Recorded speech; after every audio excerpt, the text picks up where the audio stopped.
জামায়াত সরকার গঠন করলে আমি বিষ খাব।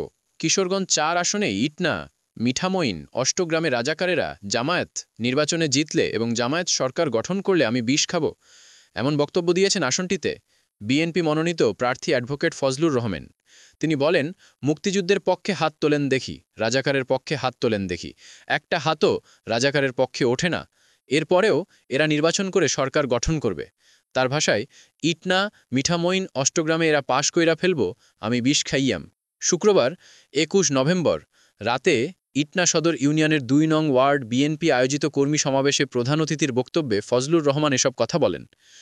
বিএনপির আলোচিত এই নেতা স্থানীয় জামায়াত নেতা কর্মীদের উদ্দেশ্য করে বলেন, এরা যে বেঁচে আছে এটাই শেখ মুজিবুর রহমানের দয়া, জিয়াউর রহমানের দয়া, খালেদা জিয়ার দয়া। ২০০১ সালে খালেদা জিয়ার পায়ে ধরছে, ম্যাডাম আমাদের বাঁচান, তখন বাঁচাই ছিল। আর এখন সাপ ফোনা তুলছে। বিএনপিরে বলে চান্দাবাজ, ধান্দাবাজ, চোর বাটপার, এগুলো জামায়াত ছাড়া আর কেউ বলে না। এরা মুনাফিক, এরা বেঈমান, এরা অকৃতজ্ঞ, যারে দিয়া বাঁচে তারেই মারে। নিজেকে আদর্শিক যুদ্ধের প্রার্থী দাবি করে ফজলুর রহমান বলেন, আমি শুধু মুক্তিযুদ্ধ, বিএনপি, জিয়াউর রহমান, খালেদা জিয়া, তারেক রহমান ও ধানের শীষে সমর্থকদের কাছেই ভোট চাই। ভোটারের ধর্ম তার কাছে বিবেচ্য নয়, হিন্দু, মুসলিম, বৌদ্ধ, খ্রিস্টান, যে ধর্মেরই হোক, ভোটার হলেই হবে, তার কাছেই আমি ভোট চাই। একটা ধর্মনিরপেক্ষ রাষ্ট্র গড়ার লক্ষ্য নিয়েই স্বাধীনতা যুদ্ধ হয়েছিল বলেও মন্তব্য করেন তিনি।